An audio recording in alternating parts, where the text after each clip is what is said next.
Assalamualaikum warahmatullahi wabarakatuh. Selamat pagi, Bapak Aryodo Widiatno, dosen pengampu mata kuliah Teori Perkembangan Manusia, serta teman-teman lainnya yang saya banggakan.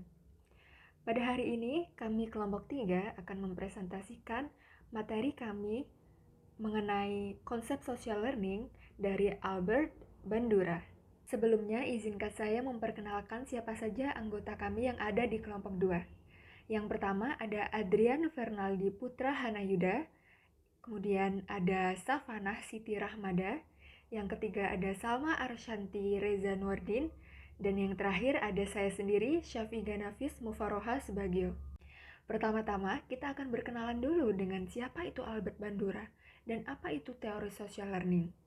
Albert Bandura lahir di Kanada pada tahun 1925. Beliau memperoleh gelar masternya dalam bidang psikologi pada tahun 1951 dan setahun kemudian beliau mendapatkan gelar doktornya dari University of Iowa, di mana arah pemikirannya dipengaruhi oleh tulisan Miller dan Dolan yang berjudul Social Learning and Imitation. Bandura dikenal dengan teorinya yang bernama teori kognitif sosial, yang mana merupakan penamaan baru dari teori sebelumnya, yaitu teori belajar sosial. Teori kognitif sosial ini menekankan bahwa sebagian pembelajaran manusia terjadi dalam sebuah lingkungan sosial. Dan teori ini mengedepankan dua hal, yaitu pertama, mengamati orang lain atau model, memperoleh pengetahuan, aturan, keterampilan, keyakinan, dan kemudian individu itu bertindak sesuai keyakinan mereka dan hasil yang diharapkan dari tindakan mereka. Pernyataan ini bisa kita gambarkan pada eksperimen nanti yang bisa kita sebut dengan Bobodol. Kemudian yang kedua, teori ini juga menekankan bahwa seseorang memiliki kendali atas peristiwa dalam hidup mereka melalui pengaturan diri atas pikiran dan tindakan-tindakan mereka. Kemudian kita akan melanjutkan dengan eksperimen Bobodol dari Albert Bandura. Apa sih eksperimen Bobodol itu? Eksperimen Bobodol merupakan eksperimen Bandura yang sangat terkenal. Eksperimen ini menunjukkan proses pembelajaran manusia akan dapat dilaksanakan dengan menggunakan pendekatan permodelan. Dalam eksperimennya, Bandura menggunakan subjek yang berusia 4-6 tahun, kemudian membaginya menjadi dua kelompok, yaitu kelompok agresif dan kelompok non-agresif. Pada kelompok agresif diperlihatkan perlakuan model yang agresif dan kelompok non-agresif diperlihatkan dengan model yang tidak berlaku agresif. Kemudian eksperimen dilakukan dengan cara membawa seorang anak dan seorang model ke dalam sebuah ruangan, kemudian si anak ditempatkan di sebuah meja kecil di sudut ruangan untuk bermain permainan yang menurutnya menarik. Kemudian model akan diminta berada di sudut ruangan yang lain dan sudah disiapkan beberapa peralatan seperti palu, boneka bobo, dan lainnya. Kemudian model dibiarkan berdua selama 10 menit dalam ruangan tersebut. Pada perilaku model agresif, model akan merakit mainan selama 1 menit. Kemudian model akan mulai menunjukkan perilaku agresifnya dengan meninju, memukul, membanting boneka bobo, bahkan mengucapkan ucapan-ucapan agresif seperti pukul dia di hidung, banting dia, lemparkan ke udara, dan sebagainya. Tindakan tersebut dilakukan model selama kurang lebih 10 menit. Dan kemudian pada perlakuan model non-agresif, model hanya akan merakit mainan selama 10 menit tanpa melakukan perilaku-perilaku agresif. Setelah perlakuan selesai, anak dan peneliti dibawa ke ruangan lain dan anak diberi permainan selama 2 menit. Kemudian peneliti akan menghentikan atau melarang anak itu bermain permainannya untuk memunculkan emosi frustasi pada anak. Dan penelitian menemukan bahwa anak yang terpapar perilaku agresif itu cenderung memberikan respon agresif yang cukup tinggi, baik dari fisik ataupun verbal, dibandingkan dengan anak yang berada pada perilaku non-agresif. Lalu apa sih yang menentukan kita ini akan meniru suatu model atau tidak? Dan Bandura percaya jawabannya adalah reinforcement and punishment atau penguatan dan hukuman. Proses penguatan ini merupakan bentuk utama dari cara belajar seseorang. Dan di dalam teori kognitif sosial, penguatan bekerja melalui proses efek menghalangi atau inhibitory effect dan efek membiarkan atau disinhibitory effect. Dalam inhibitory effect ini terjadi ketika seseorang melihat seorang model yang diberi hukuman karena perilaku tertentu, misal penangkapan dan vonis seorang artis atau penyanyi terkenal atas keterlibatannya dalam video porno atau suatu kasus tertentu. Nah, dengan mengamati apa yang dialami model tersebut akan mengurangi kemungkinan seseorang akan mengikuti apa yang dilakukan oleh artis atau penyanyi terkenal tersebut. Dan sebaliknya, disinhibitory effect itu terjadi ketika seseorang melihat seorang model diberi penghargaan atau imbalan untuk suatu perilaku tertentu. Misal, di sebuah tayangan televisi diadakan kontes adu bakat dan pesertanya adalah pengamen jalanan, dan kemudian pengamen itu memenangkan hadiah utama ratusan juta rupiah, kemudian diajak bermain iklan dan bermain film. Dan karena perilaku ini, seseorang cenderung akan mengikuti apa yang dilakukan oleh pengamen tersebut karena efek membiarkan itu tadi. Dan materi selanjutnya akan disampaikan oleh rekan saya, Safana Siti Rahmada. Terima kasih Nafi. Sebelumnya perkenalkan, nama saya Safana Siti Rahmanda dan saya akan menjelaskan teori yang dikemukakan Bandura mengenai social learning theory atau teori belajar sosial. Nah, dari hasil eksperimen Bobodol yang sudah disampaikan tadi, Bandura menyatakan bahwa perilaku dipelajari berdasarkan proses imitasi atau modeling dari orang lain. Nah, dalam proses modeling ini, seseorang belajar melalui observasi. Namun bukan hanya sekedar meniru, tapi juga ada proses kognitif yang terjadi. Nah, yang tadi itu disebut dengan observational learning. Dalam observational learning ini terdapat beberapa faktor. Yang pertama adalah karakteristik model. Jadi model-model yang cenderung ditiru dianggap memiliki status, kompetensi, dan kekuasaan yang tinggi. Misalnya, anak-anak cenderung meniru orang tua atau orang dewasa di sekitarnya. Yang kedua adalah karakteristik observer. Orang yang memiliki kepercayaan diri yang rendah akan lebih mungkin untuk meniru orang lain daripada mereka yang mempunyai kepercayaan diri yang tinggi. Dan yang ketiga adalah konsekuensi dari tingkah laku yang ditiru.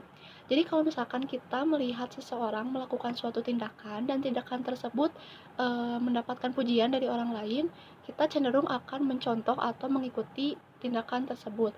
Tapi sebaliknya, jika tindakan tersebut mendapatkan hukuman atau punishment, kita tidak akan mencontoh atau meniru perilaku tersebut. Nah, kembali ke social learning.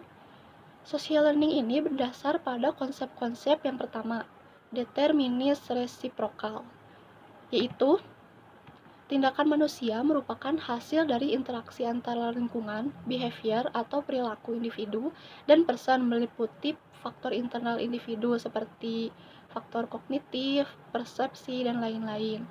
Yang kedua adalah reinforcement. Nah, reinforcement ini sebelumnya sudah dijelaskan oleh rekan saya. Dan yang ketiga adalah kognisi dan regulasi, yang berarti manusia dapat mengatur diri sendiri, mempengaruhi tingkah laku dengan cara mengatur lingkungan, menciptakan dukungan kognitif, dan mengadakan konsekuensi bagi tingkah lakunya sendiri. Nah, selanjutnya Bandura juga menambahkan, proses peniruan lebih mudah terjadi ketika dalam diri seseorang ada self-efficacy dan self-regulation yang baik.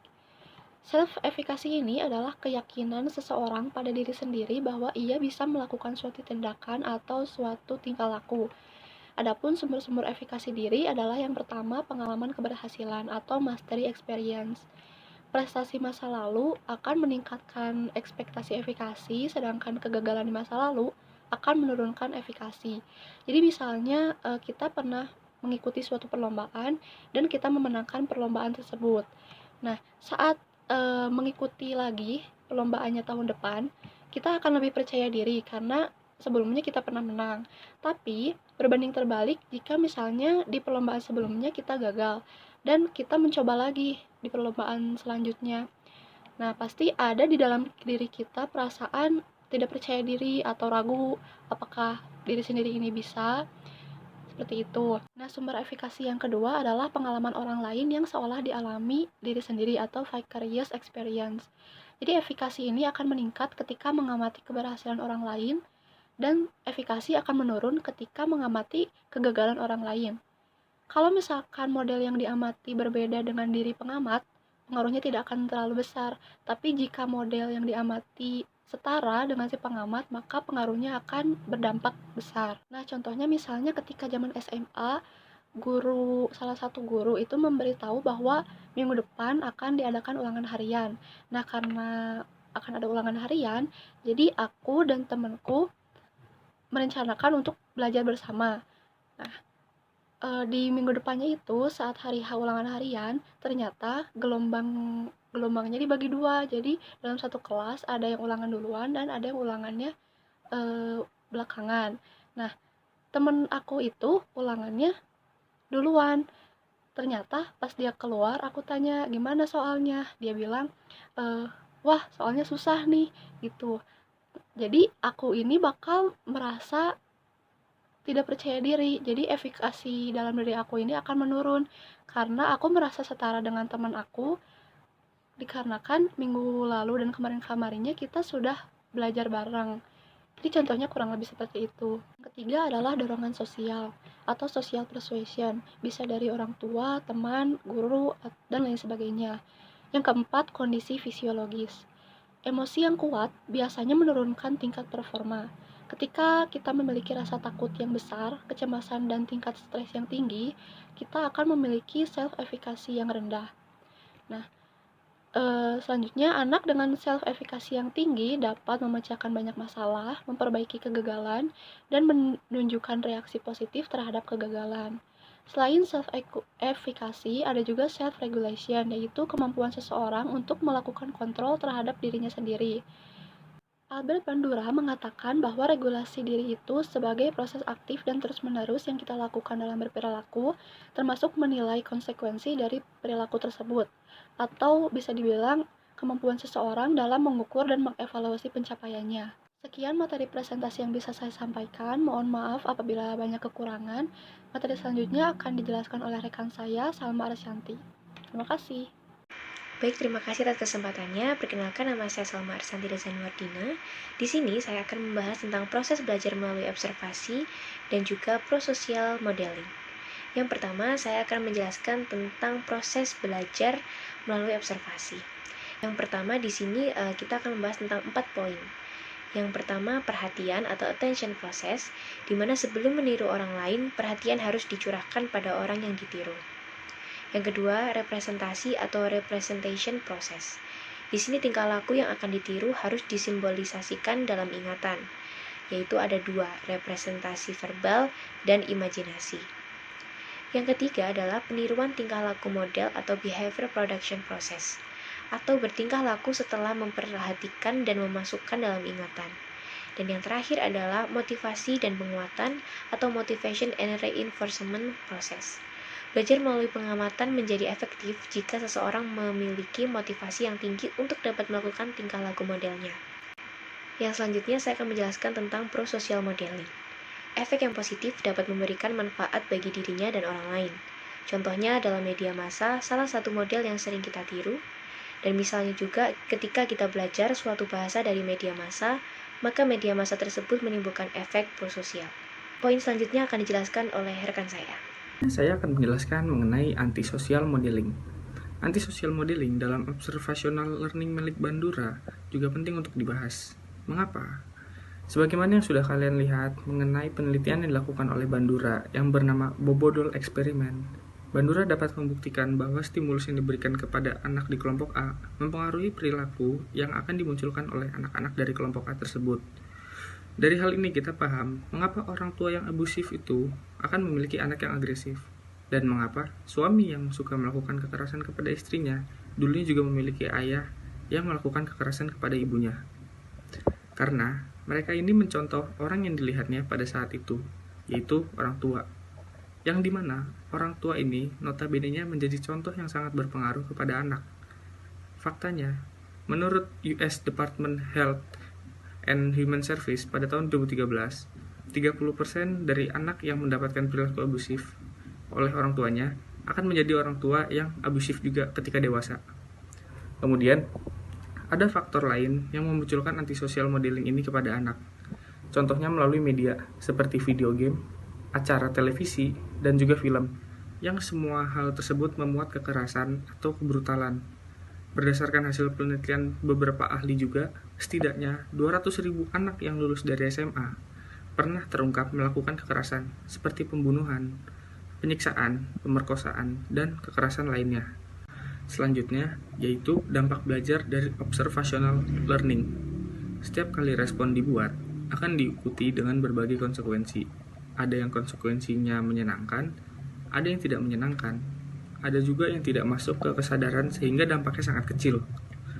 Penguatan baik positif maupun negatif, dampaknya tidak otomatis sejalan dengan konsekuensi respon. Konsekuensi dari suatu respon mempunyai 3 fungsi, yaitu yang pertama, sebagai pemberi informasi. Fungsinya di sini disajikan dengan memberi informasi mengenai dampak dari tingkah laku. Informasi ini dapat disimpan untuk dipakai membimbing tingkah laku pada masa yang akan datang. Lalu yang kedua, memotivasi tingkah laku yang akan datang. Fungsi ini disajikan dengan data sehingga orang dapat membayangkan secara simbolik hasil tingkah laku yang akan dilakukannya dan bertingkah laku sesuai dengan peramalan-peramalan yang dilakukannya. Dengan kata lain, tingkah laku ditentukan atau dimotivasi oleh masa yang akan datang, di mana pemahaman mengenai apa yang akan terjadi pada masa yang akan datang itu diperoleh dari pemahaman mengenai konsekuensi suatu tingkah laku. Kemudian yang terakhir, menguat tingkah laku. Sekian presentasi dari kelompok kami. Terima kasih. Wassalamualaikum warahmatullahi wabarakatuh.